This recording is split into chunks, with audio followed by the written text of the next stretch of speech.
Welcome to the first upload of Supercoach 2021. We are back finally. The team pick had come out and I just bought it straight away. I'm super excited for Supercoach 2021. Hopefully a season with a little bit more normality in it. Things can go back to normal. We're back to the 20-minute quarters, so things are looking pretty good so far. So yeah, super keen to get into it. We've got a side. I've got it down on paper and I'll run it through you guys in a little bit of perspective. And we're going to try and not to make the same mistakes that we made last year, because there were a few things that made us pay, especially the 6 ruckman in that R2 position. We're definitely not going to make that same mistake again. So no further ado, as always, guys, we'll get straight back into the video. And should be good coming into 2021. So D1, we've got Seagull Jake Lloyd. Now, he's expensive, 656k. But remember, this man's only had one score under 100, and that was, I think it was a 70 or something against Adelaide in round 1, 2020. So, look, huge upside here. He's a player that I really battled to get into my side. I managed to do that, but it wasn't with ease, and I think you just got to start this guy and not have to worry about it. Super durable. The only reason I may not start him is if Jordan Dawson comes in and starts stealing his points, but that's highly unlikely, and even if that does happen, I still think the upside's just too good to pass up on. So, we're not mucking around with Jake Lloyd. Seagull, man, he's a set and forget in that back line. Now, a man who's probably not as convincing to having my side here, we got Lachie Whitfield at D2, 561k. Now, he's obviously cheaper because he had an injury.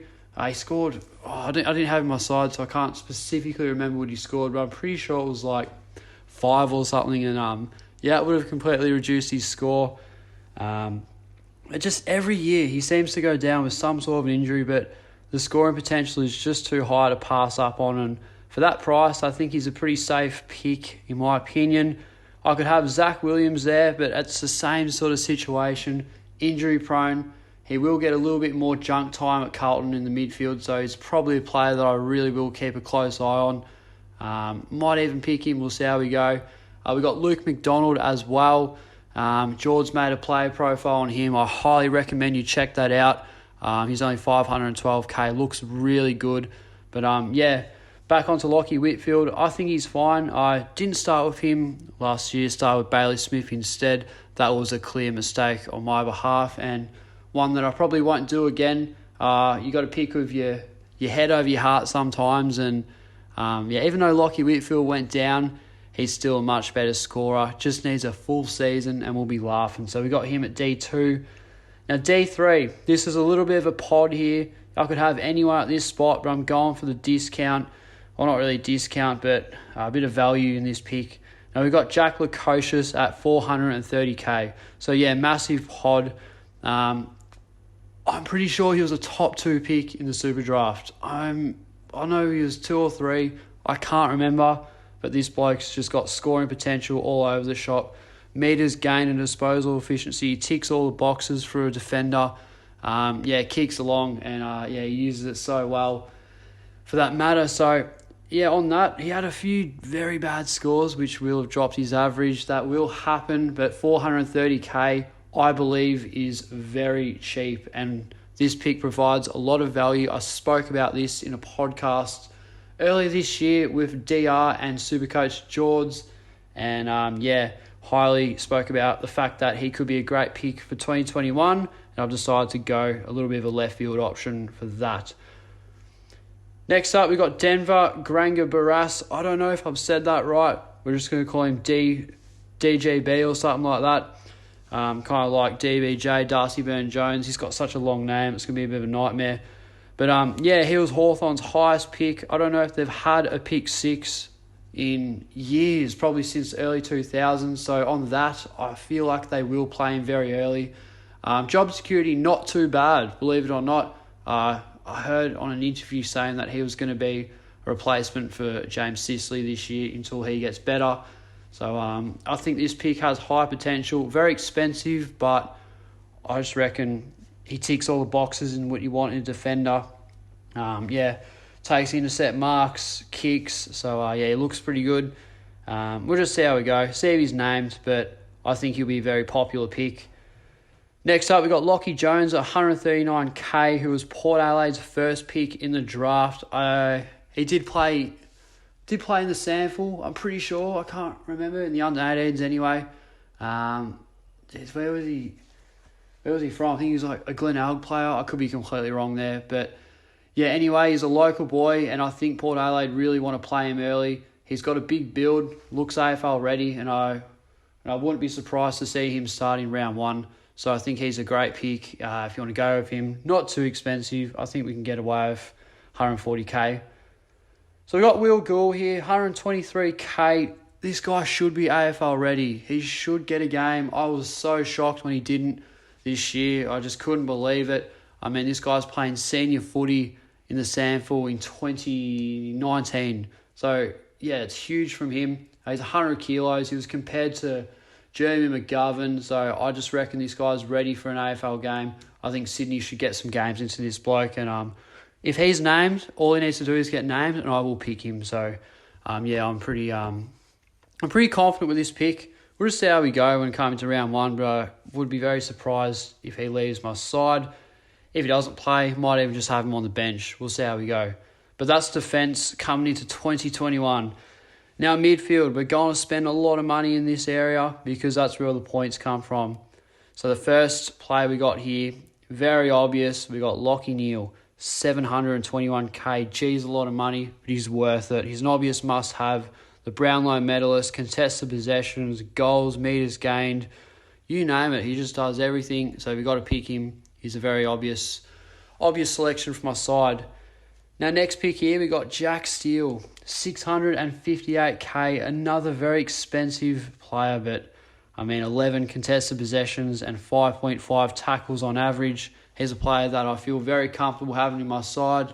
I wanted him so bad last year. I had a plan to get him, but he just kept going up and up and up in price, and he's averaged 121, I'm pretty sure. Yeah, he just has to come into my side. And St Kilda look pretty good. I don't mind him. I rate him, and I think they're just going to get better and better as the years go by. So Jack Steele, super happy with this pick. Next player in the squad, we got Clayton Oliver at 656k. Very, very similar to Jack Steele. Averaging 13.4 contested possessions, 5.5 tackles a game, as I'm reading off a piece of paper here, so obviously not pronouncing things clearly at times.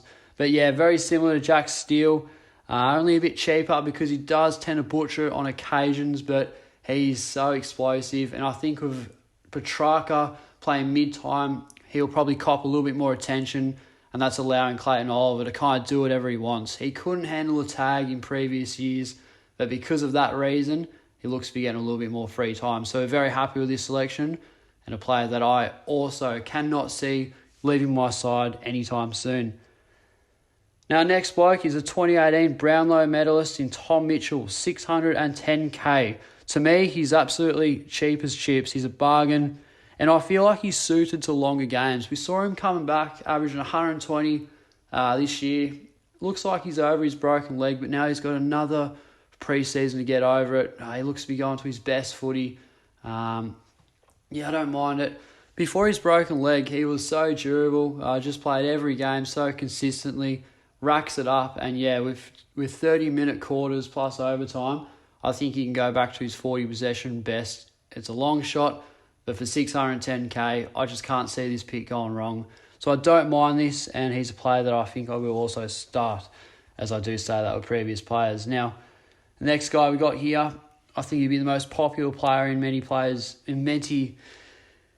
coaches' squads. Far out, can't talk. A bit out of form for not uploading videos in a while, but this bloke here is Matt Rowell, 495k. This bloke was second behind Lachie Neale in the Brownlow, if you can believe that. Personally, I can't. I think he's an absolute jet. He's a ready-made AFL player who will probably cop a tag each week. He's arguably Gold Coast best midfielder. Nonetheless, he's just a machine, and I just can't see this pick going wrong in any way. Unless he does get injured. Very unfortunate. Absolutely robbed of the rising star, but we'll get a second crack at it. So, no doubt he should win it again. Well, he should win the Rising Star, I should say. But yeah, we'll see how we go. Love Matt Rowell as a pick, and yeah, looking forward to watching him play again. One of my favourite players. So on to the rookies now in the midfield. Now, we had Will Phillips, very expensive, but instead we've given him the flick, and we got Tom Powell, 153k. He's a massive draft slider, this bloke. I can't believe he went that low. A man who was averaging 34 disposals in the Sandford under-18s comp. I'm pretty sure Powell's only... Not Powell, sorry. I'm pretty sure Phillips, getting them mixed up. I'm pretty sure Phillips is only averaging like 18 or 20. So, yeah, Powell's trumped him there. I'm surprised that happened. Should have been the other way around. So, for that value, this guy's going to get games. North Melbourne look pretty ordinary. I think they'll finish last next year on the ladder. So, this guy's going to get a whole lot of mid-time. So, to me, he's a very obvious player, and I think you should definitely pick him in your side in the midfield. Now, Nakia Cockatoo, 123k. He's traded up to Brisbane. I don't know if that's got anything to do with the fact that they can get his body right. All he needs to do is play and you can select him. The bloke's been around since 2015, I'm pretty sure. So, yeah, he's a mature age rookie, you could say. And, yeah, he's been in the system. He's got a very high ceiling. He can do anything, but his body just keeps letting him down. I'd be happy with about 5 or 6 games out of him. But, yeah, you could probably pick anyone else depending on who plays round one. He's more there for a placeholder. And last up, we got Brodie Kemp. Now, 123k, contested possessions galore, this bloke. He's a massive slider in the 2020 draft because he had a knee injury. He went for surgery and he missed out on the whole season. So why he didn't go pick 10. This bloke's an absolute machine, straight out of the Bendigo Pioneers. Wins a lot of hard ball. Could be another Paddy Cripps. I know it's a big call, but if he's over his injury woes, he'll be ready to go for 2021. And for pretty much basement rookie price, he's a bit of a no-brainer. So yeah, he's a guy I really do rate, and I think you should select if he's playing round one. And yeah, rookies obviously just placeholders, guys that I've known from previous years that didn't play, and yeah, we'll just see how we go on that one. Now onto the rucks. Gee, that was just the biggest lesson from last year. Set and forget. I didn't do it, and I paid for it. I think we went English, Jacobs, Pitternet. I don't think I had Naismith. Didn't have Segler. I did get Gorn in, went injured, got rid of him. Laddams, he got suspended, had to get rid of him, and then went on Goldstein, who barely gave me hundreds. So, yeah, I was just struggling. That's what cost me my season, really. And, yeah, I was struggling with all my trades. So, for now on, Gawn and Grundy, lock him in. You're definitely locking in Gawn. If you don't pick Brodie Grundy, you could probably pick Nick Nat. But, yeah, just on that, I'm going to pick Grundy instead. Had a pretty down year, but remember, he was in his last year of uni, probably under a lot of pressure off field. He's just graduated. So, yeah, congratulations to him. He's a bit of a legend. So, yeah, for a little bit less stuff to worry about out of footy, he can kind of concentrate, and I think he's got it in him to go back to his best. I really do. Just got a bit tired. Maybe he didn't adjust properly to the hubs. Hopefully won't have that problem next year. But yeah, for 648k, I just feel like he's a pretty good player for that value. And yeah, we'll see how we go with that one. Forward line. Pick one here, Josh Dunkley, 560k. Now, blokes are just not selecting him because of Adam Shalor. Maybe that's why he requested a trade to Essendon. I'm very, very positive that's what happened there. But yeah, for that amount of money, he looks pretty good. I mean, he's completely discounted. Yeah, 560k. Obviously had the sinus Moses injuries, scored very low. That's dropped his average down a heap. And yeah, less games as well. I don't think he'll go through that again. He's been pretty durable in years before that. So, yeah, he should be fine. And who else are you going to pick, really? You can have Dangerfield or Sidebottom or Zorko or these new blokes who are getting that forward DP swing. But personally, I just want to be sort of simple and have Dunkley. And that's kind of why I got Rowan Marshall there. He was my best trade in 2019. And yeah, he's just going to consistently give me hundreds as well. So yeah, he's my second pick in the forward line, for 557k. So I'm happy with that one. Now F3, this is going to be very hard. I think it is every year. To me, F3 is the hardest position to predict in Supercoach on the off season. So I will upload a little bit of a video in who you can pick, who you can consider. At the moment, this probably won't stay, but I've got Zach Butters as a breakout pick. He already did break out, but I think he's got another gear in him. Looks to be playing a little bit more mid-time. Port Adelaide look really good. Hits the scoreboard as well. So, look, he could be good, but there's other blokes you can consider as well. You got Heaney, Wingard, Toby Green, Walters, the list goes on. But I think I'll upload a video and do a bit of discussion on that. We'll see how we go. But at the moment, it's kind of Zach Butters for a bit of a placeholder. I'm not sure. I don't mind Heaney as he's discounted as well. But yeah, we'll wait and see on that one. And we've got Mark Hutchins here, 157k. I think he only played like one game. He had knee surgery, but even prior to that in 2019, only averaged 11 disposals. So he's not really the best pick. Just depends on what other rookies are named. I wouldn't mind Perkins, just couldn't afford him, unfortunately. But we'll chop and change the side as the off-season progresses, and we'll work it out. I'm not sold on Hutchins, but provides a lot of value for a senior player. So, don't mind that. Hopefully it's not too bad of a selection if he plays. Next up here, we got Finlay McRae, 126k, the brother of Jack McRae. So, these boys, both left footers, both outside mids. I doubt he gets mid-time, but I wouldn't be surprised to see him playing on a wing next year, and I wouldn't be surprised to see Jack McRae playing on a wing either. To why I haven't selected him, I think he's way too overpriced. While I'm on the topic of that, so a lot to learn off his brother. I think he'll be AFL ready. He looks like a machine, and to me, I'm actually spewing that Essendon didn't pick him, but I guess that's kind of another story. Looks really good, so it just needs to be named round one, and I'll most probably pick him. And the last bloke we got here is Miles Bergman, 123k, picked 14 in the 2019 draft. Missed the whole season with ankle injury, just couldn't really get it done and play in 2020. Another preseason in him, and he should play as a wingman.